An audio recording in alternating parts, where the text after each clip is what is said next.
भैया ये गाना बेवफा जान खातिर अच्छा लगे तो जरूर कमेंट करा। चला सुनावत ही कौना भाव में बा।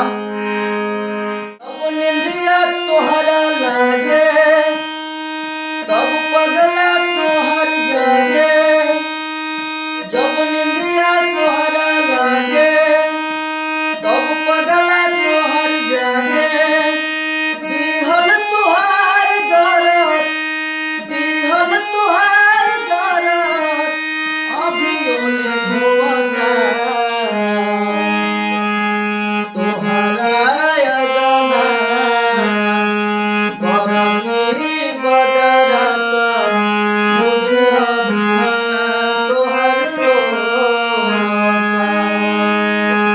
तोहरा अगना बरसी बदरत मुझे अभिमाना तोहर रोता। हम तो तोहरा जिंदगी खातिर अपन जिंदगी धरनी। ए रानी तू हंस के जिया हम तो रो रो मरनी। हम तो तोहरा जिंदगी खातिर अपन जिंदगी धरनी। ए रानी तू हंस के जिया हम तो रो रो मरनी।